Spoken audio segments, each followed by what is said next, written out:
Welcome to the podcast. We talk about all the things that are hidden in the shadows. This is Isaac. And this is Megan. And we know we've been MIA for a while. Yes. But we have good excuses. Yes. Other than, not say laziness, it's not the way to be doing it, but helping out our friends in Shadow Walker Paranormal. Mm-hmm. Get their house in order, essentially. Cleansing. Yeah. And then pulling that thing out of Megan. Mm-hmm. Not a demon. She had something trapped in her mind force that I needed to get out. Oh, dark attachment. You need a dark attachment. Yeah, and then helping your parents move. Oh, yeah. So we had a lot of things we were doing. But no, we're back in normal schedule, hopefully. Yes, full force. Yeah. Because we got some cool episodes coming. This one's more of a laid back, because there's not a lot of written down stuff about this. There's the well-known ones, which is going to be the first two that I talk about. But so today we are talking about haunted locations that kind of have lores and legends of pirates behind it. Darn mateys. Oh my gosh. I'm going to be doing that a lot this episode, okay. So you know. Okay, I guess we could jump in. So the reason why I wanted to cover this episode was because this area alone has a lot of legends and lores and interesting stuff about. They have a pirate festival no more than 30 minutes away from us. Yes. And these locations are pretty close to us. One is actually 45 minutes away from us, and then the other one I think is a little bit further out because it's on that Outer Banks area, which is 3 to 4 hours from us because you have to go all the way out. Well, if anyone knows any history of North Carolina, before it was North and South, it was just called Carolina. Yeah. Or the Carolinas. But essentially Blackbeard, most famous pirate of them all, he had a house here. He had a base here. His base of operations was here, where he traveled out from. Yeah, he docked in Beaufort and then settled in Bath, which is close to each other. Yeah. But yeah, speaking of Blackbeard, that is where the first location is. Both the next two locations that I'm going to talk about both center around Blackbeard. Okay. The first location is the Hammock House, which is in Beaufort. So this is where he docked, and a lot of other I hate saying that word, even though we know it's not that word, but I hate saying it. Seamen, right? You just say sailors. Sailors, yeah. We're just gonna say sailors, okay? Because I don't like I don't like that word in general. And then I know there's somebody listening who's like, she said seaman, you know? Yes. Okay. Yes. You're probably doing it in your head. Anyways. No, because I'm laughing at the fact you're getting grossed out by it. I don't know. Okay. Okay. But this was a place where, a lot of people that had either jobs out at sea or went out at sea for specific reasons would dock in Beaufort. And if you go to Beaufort, it's super pretty. A lot of old homes. And yeah, you could definitely feel historic energy there. Historic. A lot of buildings have been there since the 1700s. Yeah. And that's a lot of the area in general is, a lot of the buildings from back a long time ago are still standing. You take Wilmington, even places here have some old buildings. So, yeah. Jacksonville feels it has old history, but more 1800s and later on. Yeah. Well, I think a lot of the old history, the settlement type stuff, is on base in that area, closer to the rivers and stuff. So I think we're just kind of on the outskirts where maybe stuff people were settling through, not specifically settling, but this area has a lot of history and a lot of brutal history, which would make sense why a lot of these places, known and unknown, are haunted and have spirits that are trapped. Because we have, there's slavery, there's stuff brutal stuff with the Civil War, stuff with pushing out the native tribes that were here because there was a lot and they all got pushed out and moved. There's settlement, kind of stuff, history behind it. There's World War II type history. I think historians that are listening, don't come after me, but I think they actually held some prisoners in the area from World War II. I'm not saying we're a lowbrow podcast, but I don't think really historians are listening to us. Well, who knows? Who knows? But yeah, so I think in Fort Macon, that's when, like, that area, they actually held World War II prisoners. Mm. I remember reading it, but I'm like, was that just like a thing but anyways, so onto the Hammock House. So there are multiple stories surrounding the strange activity of the Hammock House. One of them featured a story about a sailor named Madison Brothers. Yes, Madison Brothers. For the entire article at first, when I first read it, I thought they were saying Madison Brothers, like they were brothers. But that's his name. It reminds me of that Joaquin Phoenix movie where he played a character, his last name was Sister. Really? Yeah, him and his brother were the sister brothers.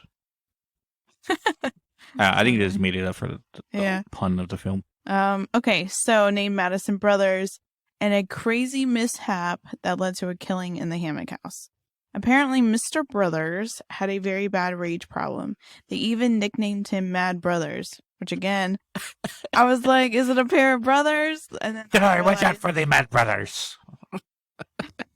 Is it two people? No, it's one. Well, that's confusing. Okay, the story takes place with a young woman named Samantha Ashby at the heart of it, and how Brothers' jealous rage put him in a crazy duel. And it's a bad mishap. Like this shouldn't have happened. This death really shouldn't have happened.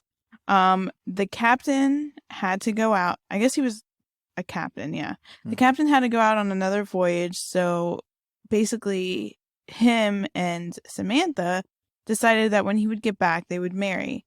While Samantha was able to come back to Beaufort well before Madison Brothers could get back, apparently he kept running into multiple delays, like crazy delays, for his return. It was then that Samantha decided to meet up with her brother, who had returned from the British Navy. She met up with her brother and attended a large party at the Hammock House. Funny enough, that is when her soon-to-be husband, Madison Brothers, arrived around the same time.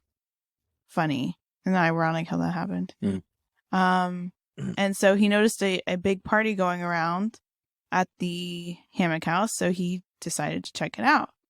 He found Samantha dancing with, quote-unquote, her brother, but at the time he didn't think it was her brother. He thought it was some other guy. And without asking any questions, like, hey, Samantha, who is that? Who the hell is this? Yeah. He decided to confront them and drew his sword because he was so enraged. Apparently, they started fighting on the, like, where they were at. Yeah. Well, no, the brother didn't even draw his sword. The whole party, including Samantha, apparently was trying to tell him, like, look, that's my brother. That's my brother. That's her brother. Calm down, stupid. Yeah. Apparently he, I guess in a fit of rage, didn't even, apparently very jealous too. It wasn't until they got on this, like, closer to the steps that the brother decided to draw his sword too to, like, defend himself. Like, hey, this is getting out of hand. I'm fighting you back now, like, stop. And so they go up the steps. The brother became unbalanced and fell down the steps. So that was the point where Madison Brothers, the captain, could have stopped and just walked out, right? He didn't.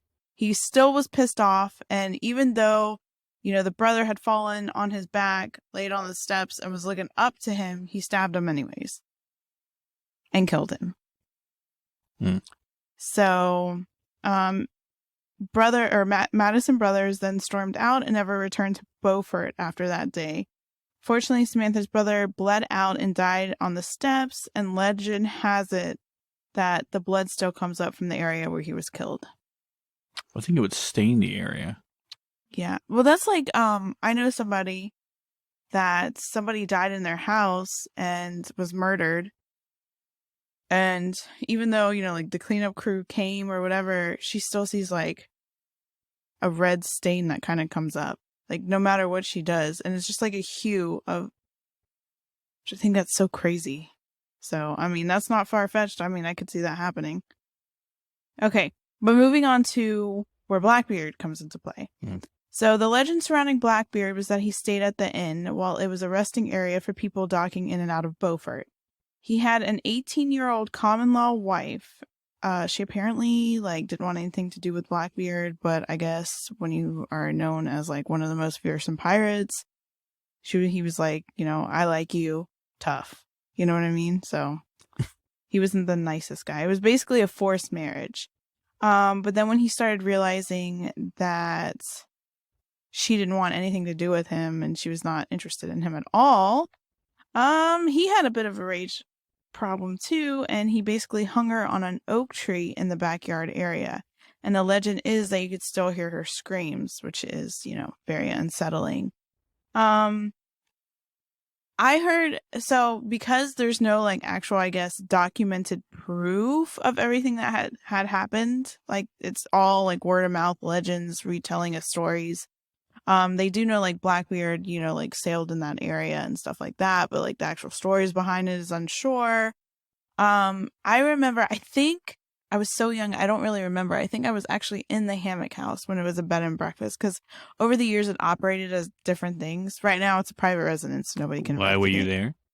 So I had an aunt come through, and she was they're real into the, not super into it, but they like I don't know, the ghost tours and stuff like that, going on those types of things. And they came here, and the one lady at the Beaufort welcome center was like, oh yeah, you might want to go check out the Hammock House. There's this legend about Blackbeard and all that stuff. So we went, and we just walked through. We talked to the lady that had the inn. I'm pretty sure it was the Hammock House. It may have been something else, but I'm pretty sure. And there's obviously, when you look at it through Google Map and stuff, there's a oak tree you can see. So that there's that story, that part pans out. But I remember being told, this is just word of mouth. This is not actually anywhere, but this is what I was told, from locals, is that Blackbeard story is kind of true, but there's a part that was missing when I was reading the articles. And the story was that, okay, so he did have this wife, or this common law wife, that, she didn't really want to be with Blackbeard, but was kind of forced into it. But she liked one of the shipmates on his ship. And basically, she was having an affair, and Blackbeard found out, hung her outside on the oak tree, and then killed the shipman guy, his crew member. So I don't know. I feel like that one's a little bit more plausible. I could see that, for him just hanging her. I mean, I don't know. I guess. Yeah, they have a reason. Yeah. So. But that's the Hammock House. So, of course, people say there's eerie feelings. It also, I believe, operated as something during the Confederate War. Civil War. Because a lot of the bigger plantation houses, because I mean, it's still there. I think it was there from I want to say 1757, but don't quote me on that. I'm not 100% on that date. But yeah, like I said, it operated as inns, it operated as different things, and plus, during the time that piracy was a big thing, there's probably multiple deaths that we don't even know of that aren't written down that occurred in that area. Like I said, when you go to that area downtown, I think that old cemetery that's down there too is haunted. They say is haunted. It's an eerie feeling. Like when we were there for the Pirate Festival, it's pretty cool. It's definitely a different feel. And you can definitely feel the energy coming from the older homes. So that's the Hammock House. You think about violent history, and it makes sense why a lot of places were pirates, or essentially like that. Especially piracy at height in the early 1700s to mid 1700s. Yeah. When ships and stuff like that. And majority of the pirates, I don't know if you know your history, but they took out Spanish ships or British ships. They didn't give a crap. Yeah. Now, some pirates were paid by the British naval to take out Spanish ships at the time. In Spanish, some pirates were paid by the Spanish to take out British naval ships at the time. And the more famous you were, or at least more skilled pirate and stuff like that, the more, I guess, you got paid. Like Black Bart, he's another famous pirate of the time, the early 1700s. Other captains, I forgot her name, Mary something. She was a female captain of her ship and stuff like that. Go ahead. Yeah. Of course, Captain Kidd at the time, right? But who ruled the seas at the time with Blackbeard. And a lot of the knowledge I learned about pirates, funny enough, was from Assassin's Creed 4. Yeah. Black Flag, where you play as a pirate in the early 1700s,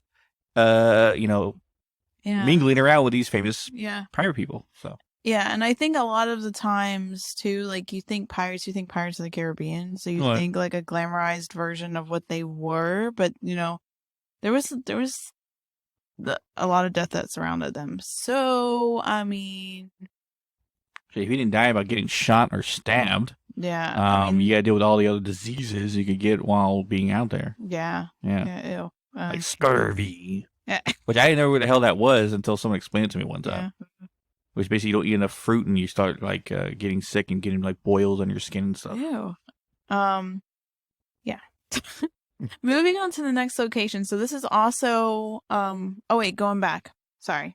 Going back, I don't think I looked, and like I said recently with these haunted locations, I've been really trying to find if certain investigators have investigated, but I think because there's a couple like homes in the area that are reportedly haunted, but they don't allow like investigators to investigate it, and I think that's one of them. And again, it's a private residence, so if you're in the Beaufort area, you can walk by it and check it out, but you're not allowed to go in it, unfortunately. So yeah, okay. So moving on to. I always say this funny, so don't make Ocracoke Island. I don't even think I'm set. Ocracoke Island. No, I can't say it. Do you know which island? Do you know what I'm talking about, right? Ocracoke. How do you say it? Ocracoke? No, so you're saying it wrong too. I don't know. I never heard anyone say it, so. Okay, so it's basically the Outer Banks. I'll tell you how it's spelled, so if you guys need to look it up, you can. I know I'm butchering it. It's Ocracoke. I've never been able to pronounce that correctly, even when I was a kid, because it was a spot that, like, in North Carolina, like, social studies, I think it was, we actually learned, we had a whole thing on North Carolina history, and pirates were one of them, and Blackbeard was a thing. And they kind of, like, touched, which I thought was kind of cool, at the time, about, like, haunted locations that have pirate lore like this. So, okay. So another place that is focused with Blackbeard is obviously where he was killed, and that happens to be Ocracoke Island, North Carolina. Stop laughing at me. So it's on the Outer Banks area. So something kind of cool too that even the Smithsonian Channel actually covered Blackbeard's ghost in this location. Basically, there's a small channel where supposedly Blackbeard was killed, and this is called Teach's Hole. Which I think is kind of funny too. Okay, again. But Edward Teach, by the way, in case you didn't know that, is basically Blackbeard's real name. Well, it's funny enough, no one really knows 100%, but that is the best guess we have of his actual name. Edward Teach or Toch or Tot. It's somewhere silent, but Teach is probably the highest percent chance of what his actual last name was. Yeah, and he got a lot of he got Blackbeard because of his big black beard. Yeah, plus one weird thing, he had this weird device that he would stick in his beard and light the tips of it so smoke looked like it was coming out of his beard. Really? Yeah, and it was an intimidation factor he would use. Oh my god. It was like a metal thing that attached to like his head. Who thinks of that, even during that time? Like, I don't know. You're worried about disease, you're worried about all of this stuff, you're like, you know what, I'm going to stick this rod thing. It's metal. Because he wanted to create legends. Like that's why he was feared. Like people thought he was like a devil himself when he was on the seas. Yeah. And like, or he was a powerful demon. The fact that smoke would come out of his face and stuff like that. Well, yeah, that would make sense. Dang. A lot of intimidation factors. He was smart on that level. So, which this was interesting. I did not know this. I did not know Blackbeard was that young when he died. He was between 35 and 40. I thought he was like older. Like this was. Then again, the life expectancy during that time wasn't that. So basically, who killed Blackbeard? That's the next. It was John Maynard, who was sent down to Ocracoke Island by a Virginia governor named Alexander Spotwood. What's up with these names, man? Yeah, remember last names back then were created from your occupation, your origin of birth, or hell, even I guess made up at the time. Yeah. Yeah. Blackbeard, Spotwood. Yeah. Blackbeard at the time had a crew with him and was docked in the area known as Teach's Hole. Maynard was able to surprise Blackbeard while a brutal battle occurred. Blackbeard had been shot more than 4 times and stabbed numerous times during the battle. Blackbeard's end, however, was very, very brutal. Basically, they decapitated him and then put his head on the ship that Maynard had. A lot of the locals and visitors alike believe that the ghostly activity around this area is that of Blackbeard's. And like any beheading death story, it's thought that the light that locals see around the cove is Blackbeard's ghost trying to find his head. While Maynard took his head, they dumped his body in the waters, and visitors and locals have said they have seen lights in the cove area. There has been a lot of different places that you could find, and it's normally one of the top spots when they talk about like haunted locations in North Carolina. This one is always brought up. And I think around that area now they have like a not a museum, not a shrine, that's not the word, like a thing dedicated to Blackbeard in that area. Technically a museum. Yeah, I guess, yeah, technically a museum. And it's called Teach's Hole. Quick, without looking at your phone. What was Blackbeard's ship called? Queen's Answer Revenge. All right. And they think it's somewhere. Well, because it was burned. Set ablaze and allowed it to sink to the bottom of the ocean around the area where they found at least they think is the remnants. Yeah. Weird. Even so, the Smithsonian YouTube channel actually covered it. Stories about it. Forbes even has articles. Only in Your State has articles. So literally, if you want to know more about it, go check it out because it's interesting. Okay, so when I was looking at places that I wanted to see if these paranormal investigators have like tried going out to teach, because it's like outside, it's not like an indoor situation, so you could pretty much go whenever, which makes it an easy investigation spot. There was a team called the Paranormal Side, I believe. And they went on the trail. They said there was an old well and an old cemetery located in the area where they were walking. Definitely some creepy vibes, and they said it was a different vibe from day and night. So, I don't believe they actually got any like crazy evidence or anything like that. They just got like a creepy feeling. But yeah, they said basically, you would see Blackbeard like a headless apparition, like kind of like, or a floating light. Where's me head, mateys? Yeah, and like I said, they took his head and they kept it on the little front of the ship, and then they dropped his body in the water. So like, his head is missing. So where's his head? You know what I mean? Like, with every kind of. But you had to be a big badass to take out Blackbeard because his ship had a butt ton of guns on each side. I think he had like 20. No, he had more. He had like almost 40 guns, long guns on it, which we made the Queen Anne's Revenge ship fierce because it could take out anyone who ever got too close. Yeah. So that captain had to be sailing a man of war in order to even compete with him. Yeah. Yeah. Yeah. Yeah. You know what a man of war is? A big ass ship. A big ass ship. Okay, so the next place.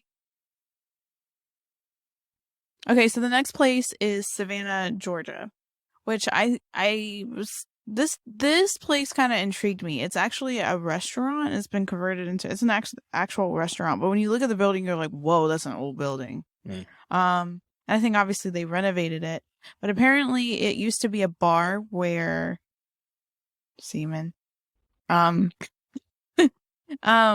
would dock. So there isn't like per se like a pirate lore to it, but they're like a specific pirate entity, but it's very well could have been that pirates came through.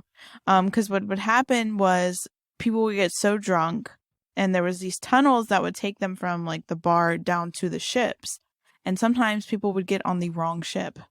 Could you imagine? Guys, where are we going? Yeah. What? I'm not supposed to be on the ship. And well, too bad. We're not going back. I wonder if they like kept him as crew or like knocked him off. Like, So obviously, because from the history research that I did do, I did find like Savannah, Georgia did serve as a spot for pirates to go to at some point during the whole piracy thing. And so, yeah, I thought this was interesting. Okay. So the next location is located in Savannah, Georgia. Let's see. Okay, so the actual pirate house is in a part of Savannah's historic district that houses some of the oldest places. This location can be easily considered one of the oldest buildings in Savannah, let alone Georgia. So there's a bit of debate of when the building was actually built. Some say 1754, and then others say 1794. So it was kind of questionable the actual period that it was built, but yeah. This location back in the day was a place for all walks of life, but especially for sailors, bad characters, and basically anybody that is. So basically, they would get so drunk it would just cause bad situations to happen. And it was known even for being a shady place. Like people knew about it, and it was like, oh gosh, that don't get caught over there. Is that supposed to be some accent? I don't know. That just came out. Well, come all of that. Okay. SavannahTerrors.com actually had an article describing the back history of this location that said the seamen who would hate that word, who would get drunk would be dragged and even carried to strange ships, not even knowing where they were going. So bad feelings. Anyways, throughout the years, there had been different owners, but eventually in 1948, this location was purchased by the Savannah Gas Company. The wife of the company was very intrigued by the building, and because of her, it is what it is today, which is a restaurant specializing in Southern cuisine. There was a series of the tunnels that would go from the rum cellar to the tunnel on River Street where the boats would dock. And then a lot of the times during its earlier existence would be used to transfer drunk men to the boars. That's, I guess, ship talk. I don't know what boars are. I mean, I know what an animal boar is, but I don't know what the... Okay. Yeah. Take them to the boars. Anyways. So yeah. Did it sound like that back then? I don't know. Accents aren't my thing. So anything would happen from a typical bar fight to actual murder. So you got like bad stuff regardless. According to the Savannah Terrors article, there had been reports of everything from seeing shadow figures and apparitions throughout the building, always being watched, hearing boots on the floor, and some have even recalled seeing figures in the window. And this was told from staff's experience and visiting customers. So an interesting thing that I found is I found a documentary kind of situation going. I guess they do. I don't know if they actually do ghost tours, but this guy was acting like somebody in a ghost tour, and he was basically giving the channel, like a ghost tour of the building. And, he's like dressed up and played up the whole thing, like they do on a ghost tour. But one of the things he said was that there had been research found that the entire like district area over here was built on top of an Indian burial ground. So, that's not good. That's not good. But one thing that he did say that I found super, super, super interesting was that he was talking about, I can't remember the name that he said, but basically people that did the bricks, they would hand make the bricks back in the day, like hand make it. And there was a specific type of people. I don't know, a group of people. I forgot what they named them, but, who they were or what area they were from. But they believed that because there was so much work put into these single bricks that your soul is like connected to the bricks. That after you die, you go where the bricks go, which I thought was interesting. Like, what if you have multiple bricks in different places? You could go back to those places. I don't know. But one of the lores or legends is that those people are stuck because they're attached to the bricks. But then I was like, well, then that means like literally you have no chance of crossing if you're stuck to the brick. Which is weird. I don't know. I thought that was interesting that they mentioned that. But when you go into the restaurant, I mean, it looks like a typical restaurant. On the outside, it looks like an old ass building. Almost like it kind of reminds me of like an abandoned building, but it's not an abandoned building. I don't know. But you could see into the tunnel, and of course, like the entrance, they have it blocked off, but you can like throw things. Well, I don't think they want you to throw things into the tunnel, but people throw things like coins or whatever, right? And it's like in the middle of the bar, and someone goes down there at the end of the night and sweeps all the change up. Yep, exactly. Somebody goes down there. There was a worker that went down there that's got to kind of like clean the area. And the first time he went down there, he came up and he was like, "There's no way. There's no way I'm going back down there alone." So now he never goes down there alone. He has to bring somebody. So I don't know. Well, I wouldn't like to. Would you like to clean a tunnel out? I wouldn't. Well, I mean, I could. I mean, well, yeah. I mean, it would just be the front part because obviously nobody could go. And I don't think that they take anybody down there. He didn't really mention that part, but yeah. It'd be a cool place to stop by and tell them, "Hey, I can solve your problem down there." Yeah. All the dark entities. But yeah, so it's built on top of native burial ground. So maybe be a quick crow with that. Like, I can take the dark entities down there if you give me a free meal. Yeah. But yeah, so, and it's like I said, one of the oldest buildings. So, and you think about like, I mean, somebody that goes consistently out on the ocean and out on the sea on trips. I mean, back then it was like multiple months you were away, and you come back, especially if you don't have any family around or like a wife and kids. Then like I mean, let me just go get drunk, So, yeah. And I even talking about like ancient pirate curses. Yeah. Watch, I don't know if there really was any, but you think about like I would have to think there would be some kind of like witches they would recruit, like actual practicing witches that they would recruit to. If anyone touches the treasure, they die. Yeah, and they still haven't found Blackbeard's treasure. Apparently, it's somewhere, and they haven't found I don't think they found the Queen Anne's Revenge.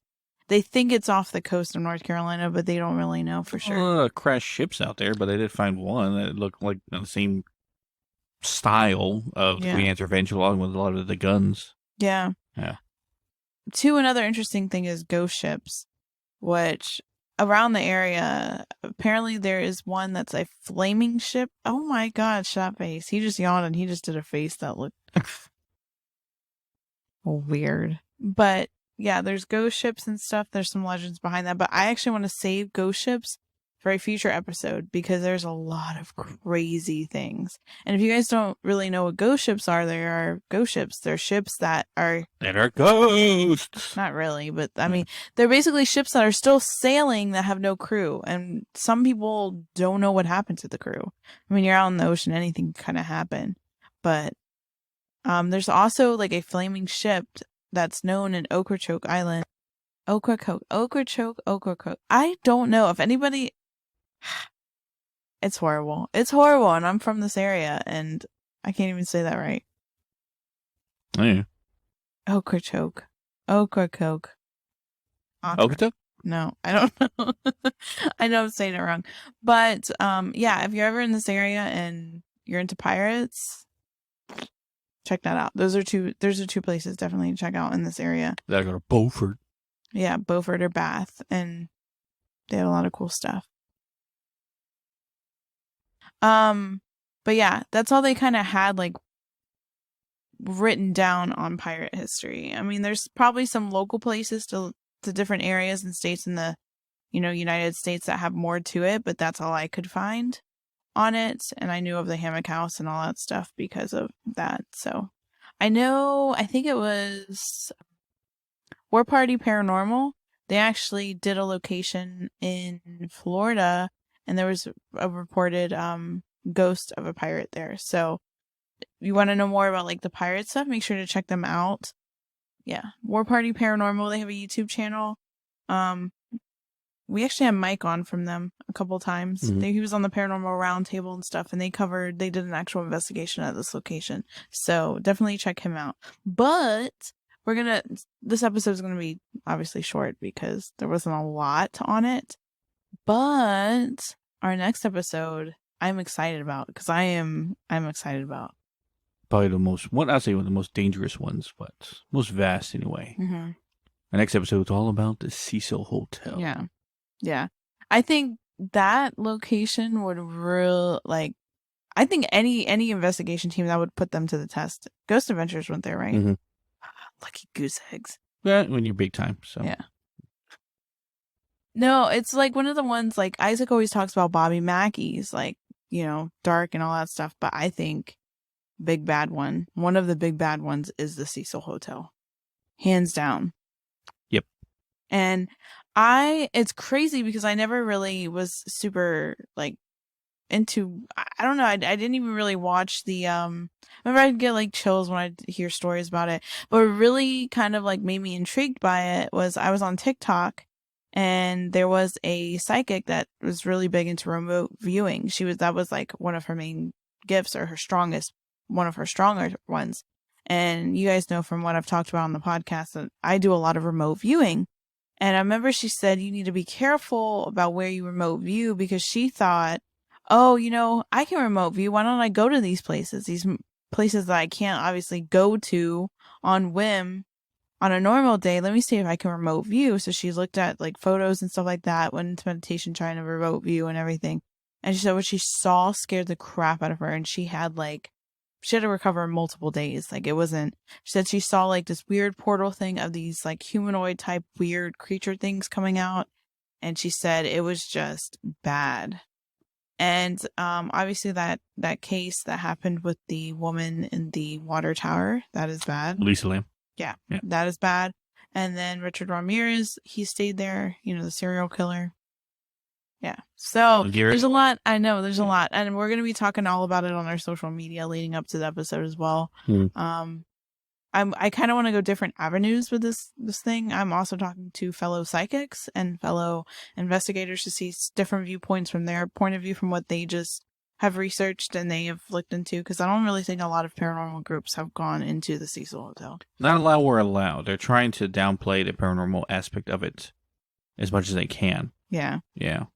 Because like right now, I think it's low income apartments, which that's not a good vibe when you have. No, it's not. Because if you're in low income apartments, obviously, there's something. So, yeah.